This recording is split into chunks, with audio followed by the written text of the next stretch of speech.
네, 반갑습니다. 네. 소개해 주셨듯이 저는 경기도 양주에 있는 옥정동에서 사김의 교회를 목회하고 있는 강정규 목사입니다. 아마도 경기도 양주라고 하면 많은 분들이 잘 모르실 수 있습니다. 네, 이해합니다. 왜냐면 저도 처음에는 잘 몰랐던 그런 지역이었습니다. 경기도 북부에 있는데 여러분 좀 알고 있는 의정부보다는 좀 더 위에 있고 동두천보다는 좀 아래에 있는 그런 도시입니다. 최근에는 이제 좀 더 양주를 알아가시는 분들이 많아서 이렇게 소개하면 또 아시는 분들도 있더라고요. 네. 근데 제가 살아보니까 아주 좋은 도시입니다.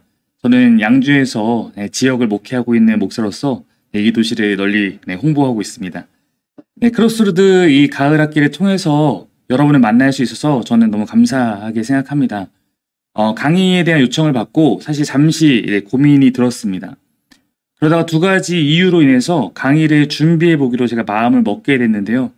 하나는 제가 2018년에 예수교 대한성결교회 소속으로 교회를 개척하게 되었습니다.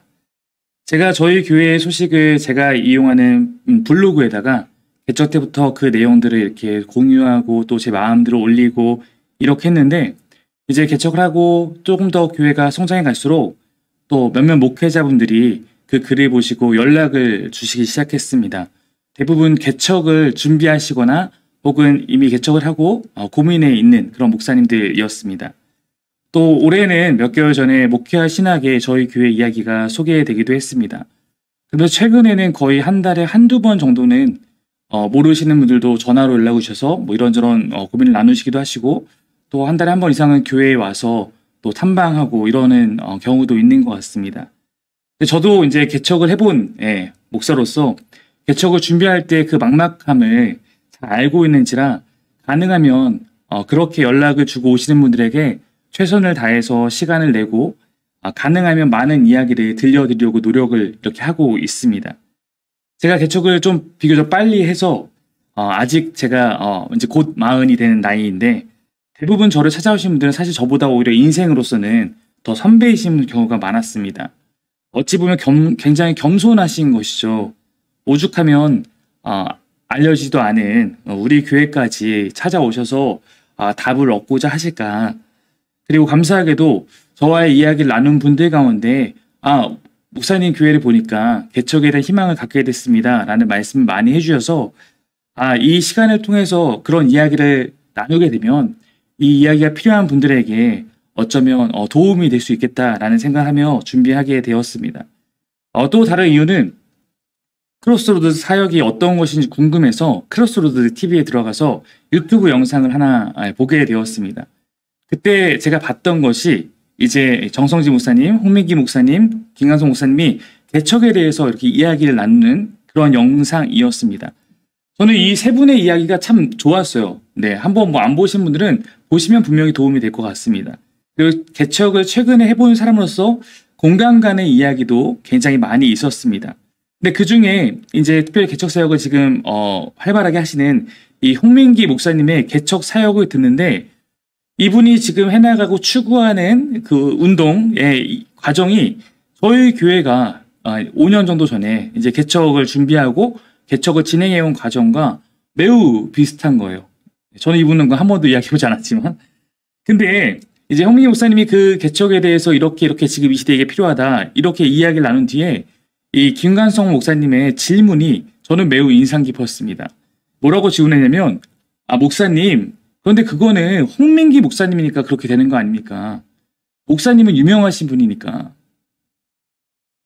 아마 저도 제 3자로서 홍민기 목사님이 주도하고 계시는 라이트하우스 무브먼트의 개척 사역에 대한 내용을 들으면 마음속에 솔직하게 그런 질문이 들 수도 있을 것 같아요. 저거는 홍민기 목사님이 주도하고 있으니까 이름이 있으니까 사실 그래서 제가 이 강의에서 어쩌면 나눌 수 있는 것이 있겠다라고 생각을 했습니다. 왜냐면 저는 뭐 외부의 이름값은커녕 사실 저희 교단에서도 저를 아는 사람이 많지 않았거든요. 아마 오늘도 이 강의를 저하고 직접적인 관계가 없는 분 가운데 제 이름을 보고 선택해서 들어온 분은 거의 없을 것입니다. 들어왔다면 크로스로드 TV가 진행하니까 혹은 이 주제에 관심이 있으니까 들어왔겠죠. 제가 이번 가을 학기 포스터를 이렇게 보니까 대부분 교수님들이시거나 아니면 온라인상에서 이미 좀 알려진 분들이 많이 있더라고요. 저는 거의 이렇게 명단을 보면서 연예인 보는 기분으로 네, 그렇게 봤습니다.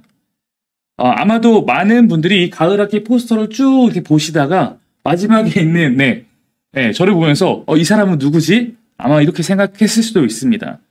그래서 어쩌면 뭐 유명하지도 않고 유명한 사람 개척해서도 아니고 평범한 아니 어쩌면 여러분보다 더 나을 것이 없는 저를 통해서도 하나님께서 교회를 세워가시는 그 이야기가 그 하나님의 역사가 더 공감이 될 수도 있겠다 그렇게 저는 느꼈습니다. 그런 마음으로 강의를 준비하게 되었고 오늘 이 나눔이 교회를 개척하시거나 혹은 또 교회 공동체를 또 위해서 여러 가지 고민을 갖고 계시거나 이런 분들에게 조금이나마 희망과 용기와 조금이나마 답을 보여줄 수 있는 그런 시간이었으면 좋겠습니다. 본격적으로 시작할 텐데 오늘 제가 이제 섭외된 주제는 사랑의 관계입니다. 이 사랑의 관계에 대해서 먼저 나눠주신 김민철 목사님께서 소통에 대해서 나누셨고 저는 보다 실제적인 목회 현장과 특별히 개척을 통해 배운 이야기들에 대해서 나누려고 합니다. 제가 나누려고 하는 이야기는 이 사랑의 관계하니까 사람과 사람과의 관계뿐만 아니라 하나님을 사랑하고 교회를 사랑하고 또 무엇보다 성도를 사랑하는 마음으로 또 성도도 아닌 누군가를 사랑하는 마음으로 어떻게 걸어왔는지 그 말씀을 좀 나누고 싶습니다. 첫 번째, 교회의 본질이 사랑이라고 우린 다 알고 있습니다. 그럼 혹시 한국에서 이 사용하는 교회, 이 교회라는 단어의 한자가 무엇인지 아십니까? 가르칠 교자에 모일 회자입니다. 즉 우리가 이 교회라고 사용하는 이 단어의 의미는 가르치는 모임이라는 뜻입니다. 당연히 가르치는 모임일 수 있습니다. 복음을 가르치기도 하니까요. 그런데 성경이 말하는 이 에클레시아라는 것의 의미를 생각해 본다면 우리는 이 단어보다 사실 더 좋은 단어가 있을 수 있음을 떠올릴 수 있습니다. 바로 사계 교자를 쓰는 것입니다. 예수원이라고 들어보셨죠? 예수원의 설립자인 대천덕 성공회 신부님이 이렇게 말한 바 있습니다.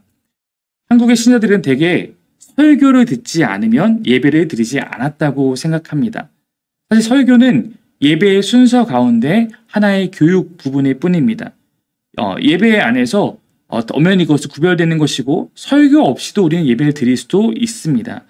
그러나 일반 신자들은 자기 자신의 어린아이라고 생각해서 선생님이 가르치지 않으면 교회에 가서 시간 낭비했다고 생각하고 마음에 들지 않는 설교를 들으면 그날 예배가 엉망이었다고 생각합니다. 그것은 아주 잘못된 생각입니다.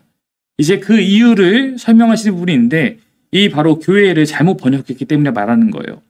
예수께서 에클레시아라는 말을 사용했을 때 제자들은 부르심을 받고 세상으로부터 나와서 이루어진 그런 모임이란 뜻으로 받아들였죠.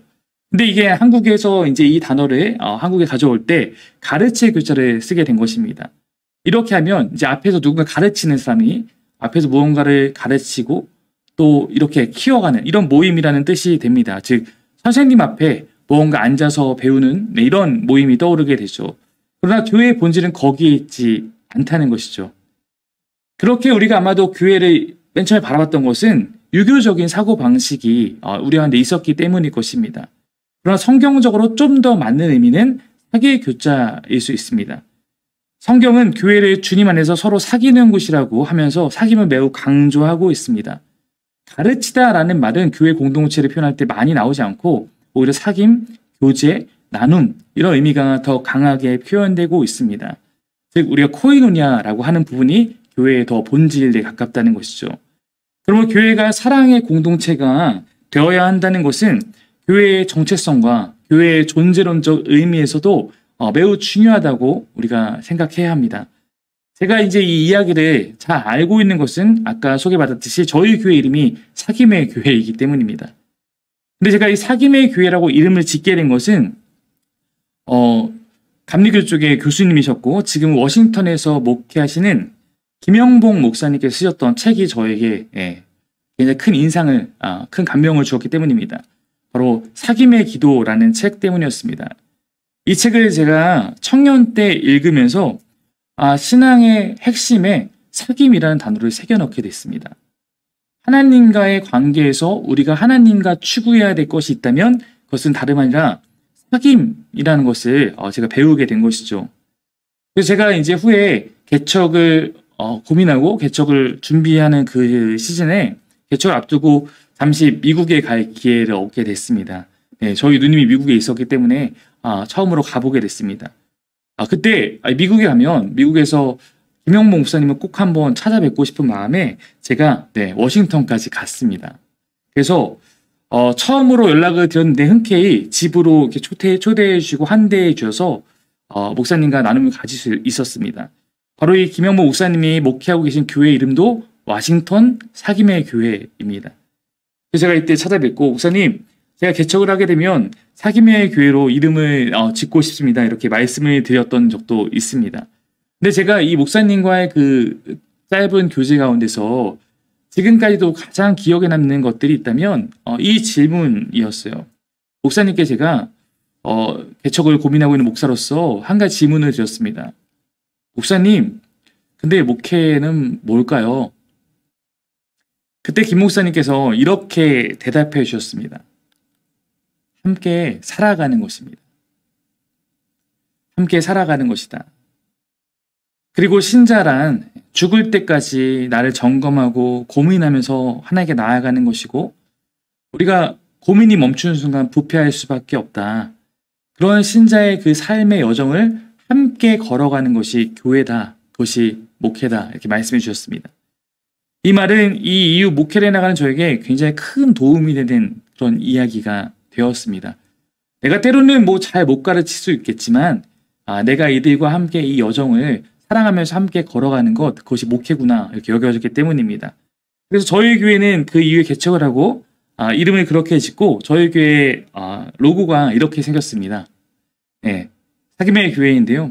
그 밑에 보시면 with God, with neighbor 이렇게 되어 있습니다. 사귐을 갖는데 하나님과의 사귐, 이웃과의 사귐을 추구한다라는 의미입니다. 사귐에 대해서 성경에 검색을 하면 말씀이 많지 않습니다. 사귐이라는 단어가 들어간 말씀이. 근데 그 중에 아마도 가장 우리가 익숙한 말씀이 있다면 요한 1서의 말씀일 것입니다.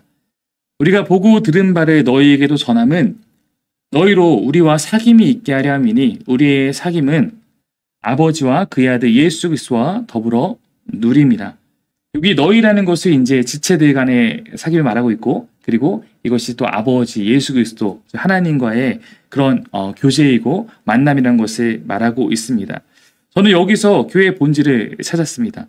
하나님과의 사귐이 있고 이웃과의 사귐이 있는 공동체가 교회구나. 물론 이것은 우리 가운데 가장 잘 알려져 있는 가장 큰 두 계명이라고 부르는 하나님 사랑, 이웃 사랑과 같은 표현일 수 있습니다. 저도 이 이중 사랑의 계명을 참 좋아합니다. 그런데 사랑이라는 표현보다 이 사귐이라는 단어에 조금 더 강하게 부여되어 있는 추가적인 의미가 있다면 사랑과 달리 사귐에는 반드시 시간이 전제된다는 점입니다. 우리가 한눈에 보고 뿅 하고 사랑할 수 있지만 사귐은 그렇게 할 수 없습니다. 사귐은 함께하는 시간을 전제로 하는 단어입니다. 저는 그런 의미에서 사귐이라는 이 단어를 좋아합니다. 두 번째 챕터로 좀 나누고 싶은데요.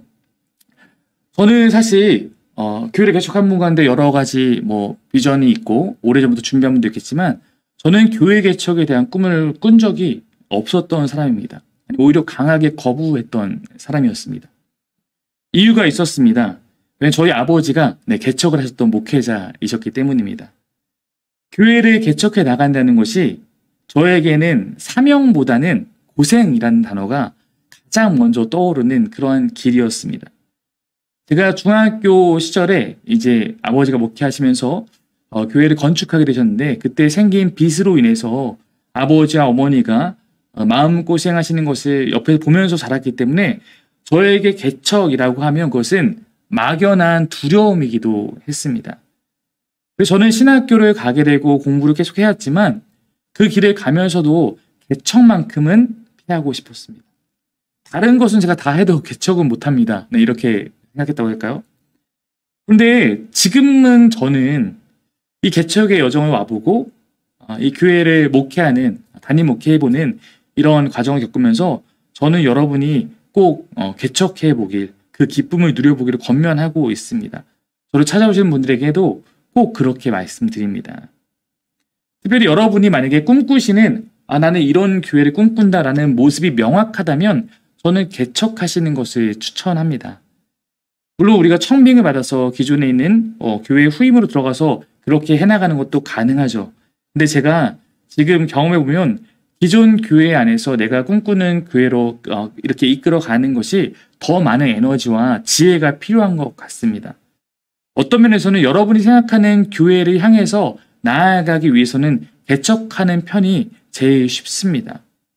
물론 개척에는 살아남기 위한, 생존을 위한 지혜가 필요하다는 점은 분명히 또 차이가 있는 것이죠.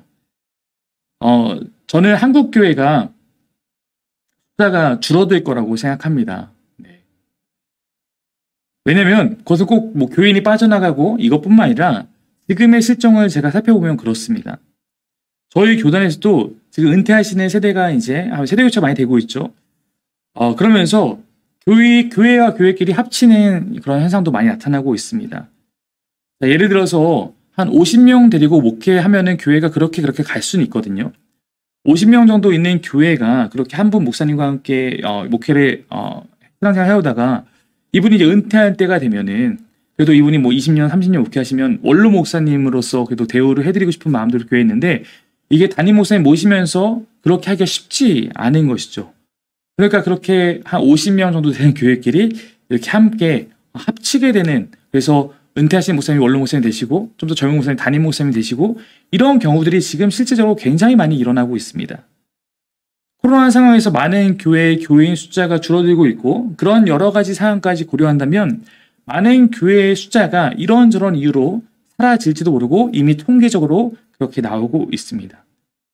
그 이야기는 혹시 부교육자로 있는 분이 이 강의를 보고 계시다면 후임으로 갈 자리가 가뜩이나 없는데 더 사라질 것이라는 이야기입니다. 그래서 저는 아직 부교육자로서 계신 분들이라면 이런 상황 가운데 차라리 개척에 대한 진지한 마음을 갖고 빨리 준비를 해보시는 것이 좋다고 생각합니다. 저희 공동체 이야기를 좀 나눠보겠습니다. 저는 제가 개척 후 지금까지 교회와 함께 성장해왔던 이 방법이 하나의 길이라고 생각합니다. 여러 길이 중에 하나라는 얘기죠. 유일한 길이 아니라. 그런데 앞으로 개척을 하실 분들이나 혹은 작은 공동체 안에서 목회를 해나가신 분들이 충분히 경험하게 돼 현실적인 이야기라고 생각합니다. 교회 개척에 대해서 고민을 하시는 분이나 혹은 목회를 해나가시면서 좀 길을 찾고 있는 분들에게 지금 제가 나눈 이야기들은 그렇게 현실적으로 조금 더 이렇게 해나가는 방법도 있구나라는 것에 대한 도전이 될 수도 있겠습니다. 가감 없이, 꾸밈 없이 제가 걸어온 길을 좀 소개해 보겠습니다. 지금부터 한 5년 정도 전이 2016년까지도 저는 아까 개척에 대한 마음이 없이 살아가고 있었습니다. 그때 제 나이가 34이었습니다. 어렸죠. 근데 제 안에 교회에 대한 그림이 명확하게 그려지기 시작했어요. 성경이 말하는 교회는 이런 교회이구나. 그러면서 고민이 시작되었습니다. 제가 생각하는 교회의 그림이 있는데 이제 기존에 우리 어쩌면 윗세대들의 그 가치관으로 기준으로 세워진 교회 안에서 내가 생각하는 이 시대에 맞는 그 교회가 자꾸 불가능할 수도 있겠다. 이런 한계들을 경험했기 때문입니다. 고민이 들었어요. 이것이 왜 안 될까? 내가 그린 이 그림의 문제인가? 아니면 기존 교회 모습과 너무 달라서 안 되는 것일까? 이게 30대의 저에게 큰 고민이었습니다. 저는 저보다 윗세대의 목회자들 그리고 전통적인 교회가 문제 있다고 말하고 싶은 것은 결코 아닙니다. 왜냐하면 저희 아버지도 전통교회 목회자였고 저도 그 안에서 자랐는데요. 제가 어떻게 그걸 욕할 수 있겠습니까?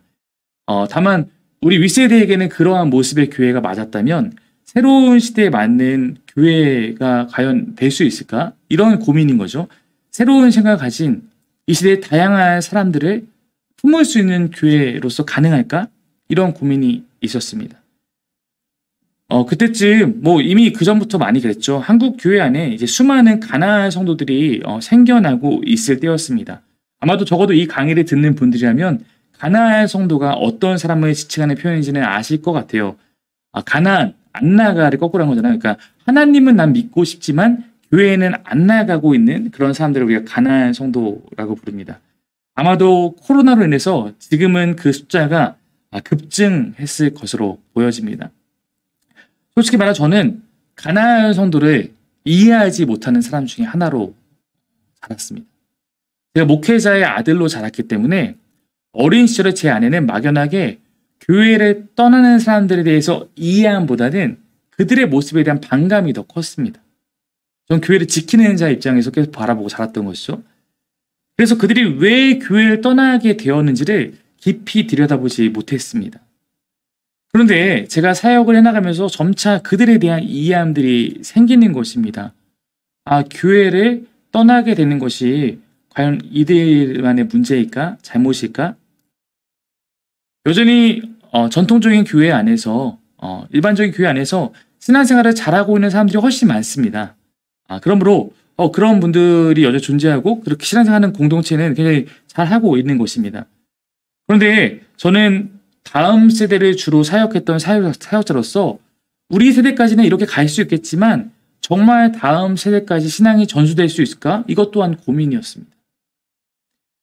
즉 전통적 교회의 모습 안에 그 울타리 안에 잘 담기지 않는 어떤 간절함이 있거나 어떤 특별한 추구함이 있는 사람들, 그들이 어느 순간 교회를 떠나고 새롭게 정착할 교회를 찾아보지만 잘 찾지 못하고 계속 떠돌다가 오히려 신앙에서 이탈해가는 모습들을 보면서, 그리고 솔직히 말하면 저에게도 30대 중반부터는 다시 부교역자로 그런 교회, 전통적인 교회에 간다는 것에 대한 두려움들이 생기면서 새로운 교회의 모습에 대한 생각이 깊어졌습니다. 이 생각이 한참 깊어지겠던 것이 2016년 여름이었습니다. 그때까지 저는 9년 정도를 4개 정도 교회에서 부교역자로서 사역을 했었습니다. 아직은 여전히 배움이 필요함을 알았기 때문에 다시 이제 부교역자를 할 교회를 찾아야 하나 고민을 하고 아니면 뭘 해야 되나 이런 고민하고 있던 시점이었습니다. 저도 너무 지쳐 있었기 때문에 여름이었으니까 연말까지는 앞으로의 진로를 좀 고민하면서 조금은 쉼이 필요한 그런 시간을 갖고자 했습니다. 그때 바로 제가 누님이 있던 미국에 가보게 됐던 거였습니다. 근데 3주 동안 제가 그곳에서 저의 오랜만에 누님과 함께 시간을 가질 수 있었어요. 근데 그 당시에 저희 누님이 바로 가나안 성도가 되어 있었습니다. 그래서 누님과 교회에 대한 이야기를 정말 많이 나누게 됐습니다. 가나안 성도의 이야기를 많이 들을 수 있었어요. 가나안 성도의 마음을 좀 더 깊이 이해할 수 있게 되었습니다. 그러면서 적어도 이들을 위한 조금은 새로운 모습의 교회가 필요하다는 확신이 들게 되었습니다. 개척에 대한 마음인 것이죠. 모든 개척 목회자가 한 번씩 통과하는 질문이 있습니다. 제가 개척교회 목회를 하다 보니까 정말 개척교회 목사님들을 많이 만나게 되거든요. 네. 근데 이제 그러다 보니까 다 그런 경험들이 있더라고요. 저도 이제 다시 한국에 와서 이렇게 고민이 갖고 있으니까 잠이 잘 안 오잖아요. 새벽에 깨어서 창밖을 바라보게 되었습니다. 제가 당시 17층에 살고 있었는데 창밖으로 많은 십자가가 보였어요. 그때 이제 하나님이 모든 개척 목회자한테 주시는 질문이 있는 거죠. 우리가 하나님께 드린 질문이죠. 하나님, 이 도시에도 이렇게 교회가 많은데 굳이 개척의 소명도 없는 저까지 교회를 개척하는 것이 맞을까요? 근데 그때 주님이 주시는 마음은 대한교회에 대한 마음이었어요. 마치 공교육, 그래서 일반 학교들이 교육에도 있고, 그러나 그것과 좀 다른 것을 추구하는 사람들이나 혹은 여기에서 좀 어울려서 하기에 좀 어려움이 있는 사람들이 위해서 대안학교가 존재하는 것처럼 기존의 전통적 교회가 어떻게 보면 일반적인 교회의 역할을 한다면 새로운 교회의 울타리가 필요한 그런 사람들을 위한 교회, 바로 대한교회가 내가 해야 될 교회구나 라는 생각을 하게 되었습니다. 그렇게 개척을 결심하고 이것을 교회의 비전으로 정리하게 되었습니다. 지금 저희 교회 주보의 한쪽에 있는 내용인데요. 이렇게 5가지 비전을 저희 교회는 지금 갖고 있습니다. 물론 더 추가되어 갈 것 같아요. 뭐 가장 중요한 하나님과 그리고 이웃과의 사귐이 가장 첫 번째고 그 외에 여러 가지 제가 추구하는 것들을 담고 있는데 특히 3번에 보면 가난한 성도에게 희망이 되는 교회가 되자 이것이 저의 개척의 마음이었습니다. 저는 제가 한 5년 정도 전에 이 처음으로 예배 모임을 시작하고 이 가치를 갖고 할 때는 기존의 교회들과 조금 다른 대안이 되는 그런 공동체를 추구했지만 어쩌면 이제는 새로운 시대에는 이것이 보편적 모델이 될 수 있겠다는 생각도 갖고 있습니다. 제가 생각하는 교회는 뭐 특별한 특수한 교회는 아니거든요. 성경이 말하는 그 교회를 그대로 추구하는 것이고 그 교회와 이 시대에 맞게 또 목회자가 그렇게 살아가는 방법을 말하는 것이기 때문에 이 시대에 맞는 어쩌면 그런 하나의 모델이 될 수 있겠다라는 생각도 지금은 갖고 있습니다. 우리가 잘 아는 그런 내용이 있죠. 저도 날마다 되새기는 내용이 있다면 바로 교회는 사람이다 라는 것입니다. 저는 THM을 에스라 성경 대학원에서 공부하게 됐습니다. 저에게는 매우 큰 부분을 선물해준 그런 학교입니다. 제가 사랑하는 모교이죠.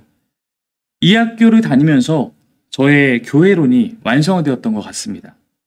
하나님 나라 신학과 교회는 사람이라는 이 마음이 제게 깊이 새겨진 그런 순간들이었습니다.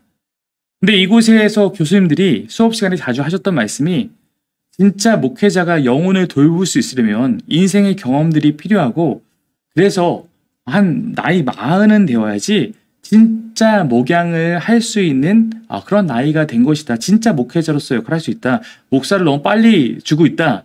이런 내용을 말씀하셨던 적이 있습니다. 저도 어느 정도 그 말에 동의합니다. 제가 개척을 결심한 시기가 이제 2016년쯤이라고 말씀드렸는데 제가 그해 목사 안수를 받은 상태였어요. 봄에. 그러니까 새내기, 완전 풋내기 목사였죠. 목사라는 직책은 이제 받았지만 아직 목사로서 이 사람들을 품기에 부족함을 알고 있었습니다. 목회는 사람을 사랑하고 세워가며 함께 살아가는 것이잖아요. 저는 거기에는 인생의 경험과 어느 정도 연륜도 필요하다고 생각을 하거든요. 진짜 목자로서 역할을 하기 위해서 말입니다. 그래서 제가 개척은 시작하지만 적어도 내 나이 40이 될 때까지 한 남아있는 5년 정도의 시간은 나도 목사로서 있지만 나 진짜 목사 아니야. 나도 목회자로서 함께 배워가고 함께 자라가는 시간이야 라는 마음을 갖고 어차피 그런 시간이니까 그럼 한번 시도해보자 이렇게 생각하게 됐습니다. 그래서 40은 되어야 진짜 목사다라는 말은 저에게는 굉장히 여유를 주는 그런 말이 되었습니다. 아직 나는 그때까지 자라가야 하는 시점이니까 내가 시작하는 우리 공동체와 함께 이런저런 시도를 두려워하지 말고 아직 모르니까 실패할 수도 있지. 실패도 해보며 자라가기로 그렇게 마음을 먹었습니다. 그것이 제가 조금이나마 개척에 대한 두려움을 극복할 수 있는 마음가짐이 되었던 것 같습니다. 그런 의미에서 여러분 나이가 깡패입니다. 저는 정말 이거 되게 소중하게 여기는 말이에요. 저는 30대에 어떤 도전이든 조금은 과감하게 해보기를 추천합니다. 지금 제가 이제 개척 5년차 시간을 거의 보내면서 정말 절실하게 느끼는 것은 30대, 목회자에게 30대의 시간들이 정말 소중하다는 거예요. 제발 편한 곳에서 부교육자를 하면서 안주하시면서 보내지 않기를 바라요. 그러면 편하게 보낼 수 있죠. 물론 그런 말 상황 충분히 존재하면 그러나 정말 소중한 시간이에요. 인생에 저는 가장 소중한 때라고 생각합니다. 정말 배울 것이 있으면 치열하게 배우시고 좀 깨지고 또 실패하고 이러면서 치열하게 배우시고 혹시 내가 나 별로 사실 배울 거 없는데 아직 준비가 안 돼서 기다리고 있어 이렇게 느끼는 분들이라면 차라리 얼른 부딪혀 보세요. 개척을 하든 아니면 뭘 하든 말이에요. 실패할 수 있으면 실패도 배움입니다. 근데 30대에 실패하는 게 훨씬 낫습니다. 어떤 분들은 개척에 대해 얘기를 나누면 마치 난 개척할 준비가 안 됐어. 준비된 목회자, 완성된 목사가 개척하는 것처럼 말합니다. 근데 여러분 개척하신 분들은 다 아실 거예요. 개척해서 담임 목사가 되면 완전 새로운 시작입니다. 그냥 여기서부터 시작이에요. 제로베이스에서. 제가 예전에 부교육자 시절에 저도 솔직히 담임 목사님들이나 선배 목사님들이 이런 이야기하면 꼰대 이렇게 느꼈던 발언이 있었어요. 그게 뭐냐면 담임 목회를 해봐야 진짜 목회를 아는 거야. 물론 부교자실에도 목회하고 있는 거 맞습니다. 담임 목사를 해보면 완전 달라요. 또 다른 새로운 시작이라고 우리는 인정하고 어차피 누구나 그러니까 이 안에서 부딪히면서 실패하면서 배워가는 것입니다. 준비하고 들어온다고 해서 그 준비가 길다고 해서 뭐 나아질 게 많지 않은 것 같아요. 새로운 훈련의 단계에 우리가 들어서는 길이라고 생각을 하고 저는 좀 거침없이 들어왔으면 좋겠어요. 네. 30대에 개척하거나 30대 뭔가를 시도해보고 실패하면 다시 기회가 옵니다. 근데 그 시작이 느려지면 사실 그것을 극복하는데 더 어려움이 있어요. 전 누구에게나 하나님의 훈련, 하나님의 수업이 필요하다고 생각합니다. 그래서 저는 한 해라도 빨리 뭔가를 해보라고 말씀드리고 싶습니다. 특별히 어떤 내가 지원, 개척을 말하며 어떤 내가 지원을 기다리기 때문에 그런 상황이 아니라 어차피 내가 맨 땅에 헤딩해야 된다. 난 가진 거 좋다. 그러면 어차피 기초부터 세워가야 한다면 새로운 시도와 모험을 해야 한다면 차라리 빨리 가보십시오. 누구에게나 하나님께서 주시는 숙제들이 있을 터인데 저에게는 부교육자 시절 때부터 갖고 있던 마음에 한 가지 숙제가 있었어요. 내가 진짜 목양을 할 수 있는 목회자가 되기 위해서 한 번은 내가 경험하고 싶은 것, 경험해야 할 것 같은 것, 다른 사람은 모르겠으면 저에게는 꼭 필요한 훈련이 하나 있었다면 그것은 사회 경험이었어요. 예전에 부교육자 초기 시절에 저는 오히려 지금보다 더 고지식한 그런 사람이었습니다. 목회자의 아들로 교회에서만 자랐으니 그리고 바로 신학교로 가고 계속 신학교에서 공부하다가 바로 계속 사역자로 살았으니 그래서 저는 뭐 짧은 알바 이런 거밖에 경험이 없는 거죠. 그저 교회에서 열심히 신앙생활 하는 것만을 강조하는 그런 목회자였습니다. 제가 청년부 사역을 부교육자실을 많이 했는데 그러다가 2014년에 미생이라는 드라마를 보게 되었습니다. 근데 이 드라마가 저에게 큰 충격을 주었어요. 왜냐하면 만약 이 드라마가 보여주는 이것이 우리 성도님들 그리고 내가 마주하는 청년들이 겪고 있는 삶의 모습이라면 내가 지금 교회에서 이들에게 지금 전하고 있는 메시지가 과연 이들의 삶에 와닿을까? 너무 공허한 메시지가 아닐까? 이런 고민을 마음 깊이 갖게 되었습니다. 제 신대원 동기가 해준 이야기가 하나 있었어요. 어느 날 청년부 담당 목사님이 청년부 리더들을 불러서 주일에 뭐 이 사역 열심히 안 했다고 뭐 이렇게 막 혼을 냈다는 거예요. 그리고 나오면서 그 리더 중에 한 명이 뭐라고 얘기를 했냐면 자기 이제 혼잣말이죠. 자기는 내일 쉬면서 이랬다는 겁니다. 목사님 향해. 어쩌면 직장 생활을 하는 대부분의 성도에게 주일은 그들에게 쉬는 날이잖아요. 그 시간을 하나님께 드리는 거죠. 뭐 그것을 다 뭐 이렇게 온전하게 뭐 이해할 수 없지만 그것을 이렇게 헤아리기보다 다그치기만 하니까 이제 심통이 났던 것이죠.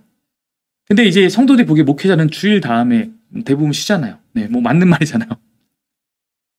그 이야기를 또 전해 들으면서 저 또한 성도의 삶을 전혀 모르고 공감하지 못하는 상태에서 내가 그들의 삶을 어루만지지 못하는 목회를 해나갈 수 있겠다라는 생각이 들었던 것입니다. 사람을 만지는 것이 목회라면 무엇보다 사람을 이해해야 되는데 내가 과연 저들의 삶을 진짜 이해하고 있나? 이런 고민이 있었던 거였어요. 그리고 또 제가 교회 안에서 겪었던 고민이 있었다면 어느 교회나 청년 세대가 교회에서 느끼는 아픔이 있습니다. 대부분의 교회 청년들이 특별히 열심히 한 청년들은 이런 마음을 좀 갖고 있을 거예요. 우리는 교회의 부품인가? 대부분의 교회에서 어떤 해야 할 일이 있으면 이거 청년들이 해야지. 그리고 청년 사역자에게 항상 교회는 청년들 동원하십시오. 이 일에 청년들 동원하십시오. 네, 또 동원가요, 동원가. 그런데 사실 청년들은 아직 작년 시대보다 영적으로 더 자라가야 하는 경우에 있는 상태 많거든요. 물론 뭐 작년 부분 이런 게 아니라 장년들은 좀 더 영적으로 성장한 경우가 많습니다. 청년들은 근데 아직 성장 중이에요. 그래서 저는 이들이 되게 잘 다뤄줘야 되는 시점이라고 생각하는데 이들을 막 도구로 쓰는 어쩔 수 없는 그런 환경들이 많이 있다는 것을 느낍니다. 이 세대를 바라보면서 이들이 영적으로 성장할 수 있기 위한 최선이 무엇일지를 고민하고 그들이 성장해서 정말로 은혜 가운데 사역할 수 있도록 기다려주는 것이 필요한데 그 기다림이 대체로 없는 것이 저는 늘 안타까웠습니다. 청년 사역자로서. 그래서 상당히 많은 청년들이 초반에는 그냥 그렇게 따라와요. 어릴 때는. 초반에는 막 그렇게 하다가 사실 소모되고 있는 거예요. 그들은. 그리고 결국에는 탈진이 일어나고 끝내 돌봐주지 못하면 이탈해버립니다. 근데 이렇게 이탈하는 청년들은 절대 안 돌아오려고 합니다. 그러니까 교회는 다닐 수 있어요. 근데 적어도 사역 안으로는 절대 안 들어오려고 합니다. 교회를 다시 다녀도 교회는 계속 다녀도 철저하게 선을 긋습니다. 나는 이제 그거 할 때 아니에요. 옛날엔 내가 그렇게 시간을 쏟았지만 다시 소모적 신앙생활로 돌아가기 싫다고 느끼는 것입니다. 근데 여러분 개척을 고민하면서 개척교회는 반대로 또 늘 고민이 무엇입니까? 개척교회는 일손이 부족할 수밖에 없어요. 사람들이 개척교회를 갈 때 느끼는 성도들의 부담도 마찬가지입니다. 작은 교회에 가면 내가 뭔가를 안 하면 안 될 것 같은 분위기가 있잖아요. 네. 영적 성장에는 때가 있습니다. 누군가는 아기처럼 엉금엉금 가야 되는 때가 있고 걷는 때가 있고 누구는 달려가야 할 때가 있는 법이죠. 근데 이제 개척교회, 교회가 새롭게 태어났고 또한 이 교회에 들어오는 사람들이 어떤 상태인지를 잘 살펴야 돼요. 말 그대로 교회는 이제 사람이니까 그걸 잘 살펴야죠. 사랑의 마음으로. 제가 생각하는 이 교회가 우선적으로 품고자 하는 대상은 아까 얘기했듯이 교회를 이탈해버린 사람들에게 좀 소망이 돼서 그들이 회복될 수 있는 교회, 불신자들이 와서 새롭게 신앙을 시작하는 교회, 상처 있고 교회를 떠돌아다니는 사람들이 회복될 수 있는 그런 교회를 저는 꿈꾸고 있는 건데 어차피 개척교회는 보통 그런 분들이 와요. 네. 신앙을 잘하고 있는 분들은 기존 교회에 속해서 거의 하겠죠. 특별한 경우가 아니라면. 그래서 저는 개척교회를 해야 되고 제가 경험한 그런 과제들이 있고 그래서 저는 마치 이 싹이 자라는 것처럼 이것이 이렇게 잘 기다려줄 수 있는 거 이것이 반드시 제가 목회자로서 해야 하는 성도를 사랑한다면 반드시 해야 할 일이라고 여겼습니다. 제 성향은요 여러분 기본적으로 열정이 많은 사람이에요. 저를 아시는 분은 다 알 거예요. 부교역자 때도 청년들이 저에게 붙여줬던 별명이 샘솟는 열정이었습니다. 저는 청년 수련회 하면요 2개씩 가고 있어요. 여름에 뭐 2개 가고 있어요. 모두가 참여할 수 있는 그런 수련회를 2박 3일로 가고 좀 더 깊은 훈련을 원하는 사람들을 또 모아서 4박 5일씩 수련회 가고 이랬습니다. 그리고 저는 아까 작은 교회, 개척교회 목회자의 삶의 이면을 보고 자랐어요. 그 치열함과 고됨을 비교적 잘 아는 목사의 아들로 자랐습니다. 목회자가 생존에 허덕이게 되면 빨리 이 상을 벗어나기 위해서 교회가 빨리 성장했으면 이런 것을 도모할 수밖에 없습니다. 그러면 성도들을 빨리빨리 교육하고 싶어질 수밖에 없어요. 교회가 빨리 자라고 빨리 전도가 되고 안정적이 되기를 갈망하게 됩니다. 그 기다림이 어려워요. 아까 했듯이 성도들 또 다음 세대 그리고 그렇게 찾아온 성도들에서 영적으로 이 영혼의 상태를 바라보면서 기다려줘야 되는데 현실적인 문제로 인해서 기다려지는 게 잘 되지 않습니다. 마음이 급해요. 교회를 세우는 것이 다른 것이 아니라 정말로 사람을 사랑하고 그들의 영적 성숙을 먼저 고려한다면 저는 그들이 회복되고 자라가는 시간이 얼마가 걸릴지 모르겠지만 기다려줄 수 있어야 된다고 생각했습니다. 사랑하면서. 그러면 답이 나오죠. 다른 패러다임으로 교회를 시작해야 되는 거예요. 개척을 하지만 다른 패러다임으로. 작은 교회 목회하지만 다른 패러다임으로. 그것이 바로 자비랑 목회입니다. 요즘에는 워낙 일반적으로 또 많이 되고 있죠. 일하는 목회자가 되는 거였어요.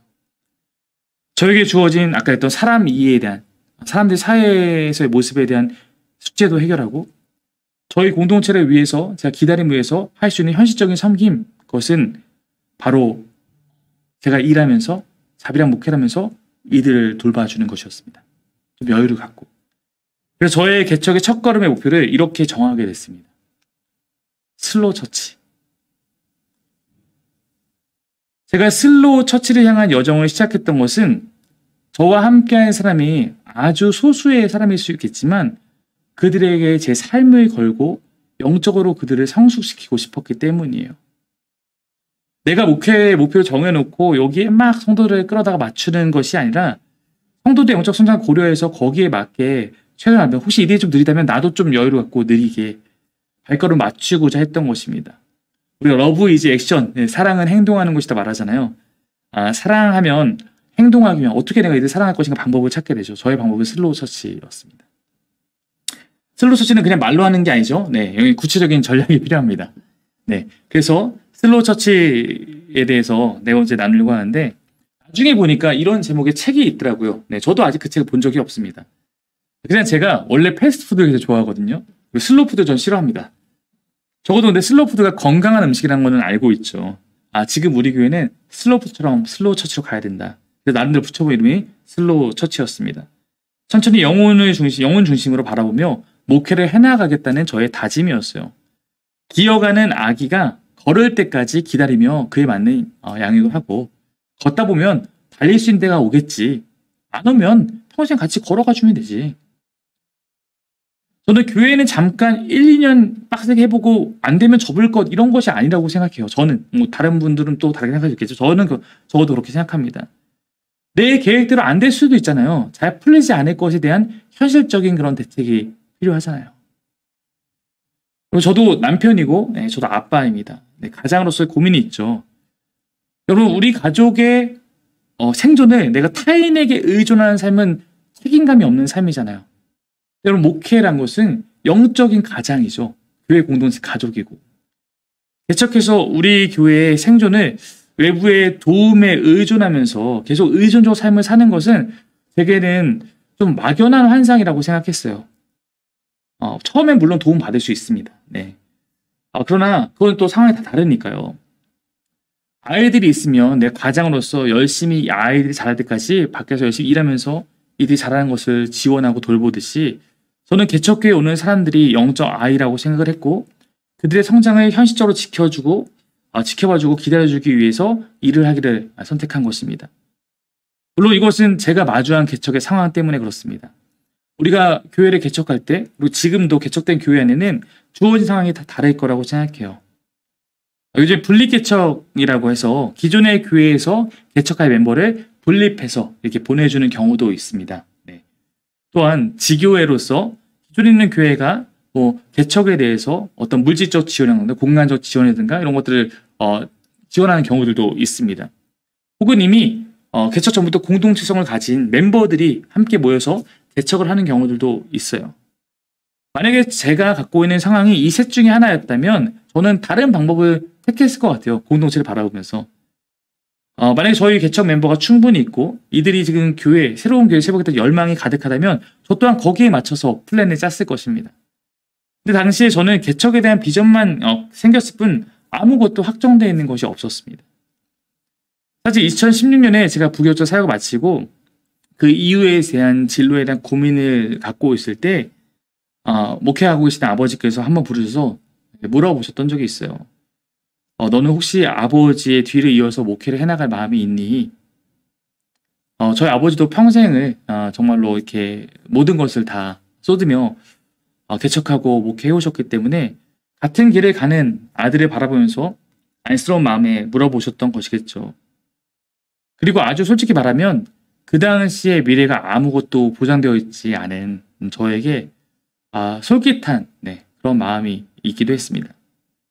왜냐면 제가 어디 다른 교회 후임으로 들어갈 정도의 그런 사람도 아니었고요. 또 그게 제 성향과도 맞지도 않았고 그래도 이 모교회는 제가 부교육자로서 사역도 해봤고 또 저에 대한 사랑이 굉장히 많은 그러한 교회였어요.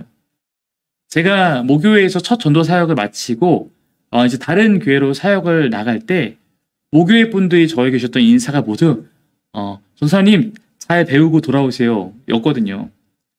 그 따스함이 있는 교회의 품이 이제 제가 그 이후에 다른 교회에서 사역하면서 이렇게 얻어 터지고 이렇게 하다 보니까 그립기도 했습니다. 근데 하나님께서 제게 보여주신 길은 대안이 되는 그리고 새로운 모습으로 나아가시는 교회였어요. 만약에 모교회가 정말로 아주 열악한 상태였다면 오히려 더 깊이 고민해봤을 것 같아요. 아무도 좀 오지 않을 만한. 왜냐면 저는 저희 모교회, 또 아버지가 평생 목회하신 그 교회를 사랑하니까요. 만약 정말 어려움에 직면했다면 고민해봤을 텐데 모교회가 크진 않지만 그래서 저희 교단은 이제 노예를 지방이라고 하는데 속해 있는 지방의 한 50교회 가운데 그래도 한 5번째 정도 되는 안정적인 교회였어요. 그래서 제 기준에는 그 교회에 가서 목회를 대물림하는 것이 제가 목사의 아들로서 특혜를 받는 것이라 생각했습니다. 이 교회라도 얼마나 많은 사람들이 오고 싶어 할까.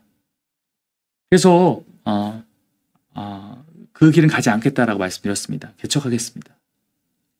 어쩌면 저를 도와줄 수 있을 만한 유일한 교회이기도 한데 그 교회에 들어가는 것을 제가 거부하고 손을 이렇게 뿌리치고 개척한다고 했는데 제가 손을 벌리고 개척하기는 어렵잖아요. 그래서 저희는 이제 지원해주는 곳이 없다라는 전제하에서 2017년 개척의 여정을 계획하게 됐습니다. 아내와 이 개척에 대해 나누고 우리 개척합시다 얘기 나누면서 서로 확인한 것은 우리가 개척한 이후에 누가 오든지 안 오든지 우리가 정해질 때 개척하는 것이었습니다. 물론 그 전에 목사님 개척하시면 제가 교회 곳을 갈게요 라고 이렇게 아니면 개척하세요 라고 했던 분들이 있었어요 몇 분. 원래 그런 얘기가 있잖아요. 개척하면 간다고 하는 사람들 믿지 말라고. 네, 사실입니다. 네. 그리고 그때는 잘 몰랐는데 정말 아무것도 없는 곳에 누군가 온다는 것은 지금 생각해보면 정말 대단한 겁니다. 그러니까 개척할 때 비전만 보고 함께하는 사람이 있다면 그들이 정말 대단한 거예요. 개척을 준비하는 과정에서 당시 교회를 떠나 있던 한 청년이 먼저 함께 하기로 했습니다. 저희 교회 첫 성도죠. 이 청년과 이제 그 사귐의 기도라는 책을 함께 묵상하며 개척에 대한 마음들을 준비해 갔습니다. 네. 이 사진이 10월 31일이니까 이제 한 2달 전 첫 모임을 시작해서 2017년부터 제가 예배를 했으니까 네. 그래서 이제 그 자매가 사진 남겨야죠. 역사적인 순간일지도 모르는데 저희에겐 역사적인 순간입니다. 네. 그리고 이제 개척을 한 달 정도 앞두고 또 가난한 성도가 되어 있던 청년 한 명이 합류했어요. 청년 2명이 있었고 그리고 마지막쯤에 한 가정이 함께 하게 되었습니다. 그래서 저희 가정과 한 부부 그리고 청년 2명 그리고 아이들 이것이 흔히 말하는 저희의 시작할 수 있는 개척 준비 멤버가 되었습니다. 앞서 언급한 것처럼 저희 공동체를 제가 목회자로서 그 영혼들을 잘 살피고 영적 로드맵을 짜고 그에 맞는 생존 방식을 선택해야 했어요. 아까 만약 우리가 공동체가 뭐 다른 방법으로 개척을 했다면 분리 개척했거나 지원을 받을 수 있었거나 개척에 대한 열망들이 모여 있었다면 조금 다른 방식을 택했을 겁니다. 이거는 여러 가지 방법이 있다고 생각해요. 결국 우리는 하나님 안에서 주어진 상황 가운데 최선을 다하는 것이니까요. 저에게는 하나님이 허락해 주신 어떤 재정적 지원은 없었어요. 저에게 다른 건 하나도 없었지만 이렇게 함께 해주는 4명의 사람이 있었던 것이죠. 그런데 저희의 상태는 저부터 시작해서 당시에 다들 뭔가 지치고 교회에 대한 상처가 조금씩은 있는 사람들이었어요. 그리고 개척하면서 그 장모님이 함께 해주셨는데 장모님은 신앙생활을 하지 않으셨던 분이었습니다. 청년들도 주일 성수부터 고민이 좀 있는 친구들이고 헌금생활까지 하나씩 다 가르쳐야 되는 그런 상황이었습니다. 시간이 많이 필요할 수밖에 없는 상황이었어요. 교회를 통해 이 주일이 우리 안에서 기쁨의 날이 됐으면 좋겠고 우선적으로 다른 무언가를 해야 된다는 것보다는 예배하며 하나님께 집중했으면 좋겠고 주일이 정말 진정한 안식과 서로가 서로 사랑하는 것을 느낄 수 있는 그런 시간이 되기를 바랬어요. 그 안에서 우리가 하나님께 받을 은혜가 충만해지면 우리가 뭔가를 할 수 있는 때가 자연스럽게 올 거라고 저는 생각했어요. 저는 그 기다림을 지켜줘야 되는 사람이고 동시에 교회로서 목회로서 생존할 수 있는 방법을 찾고 나아가야 될 사람이라고 저는 스스로를 인식했습니다. 그래서 교회의 생존에 허덕이지 않기 위해서 고민을 하게 됐는데 실질적으로 제가 고민한 끝에 내린 결론은 뭐냐면 교회에 생존하는 거 생각보다 어렵지 않다는 거였어요.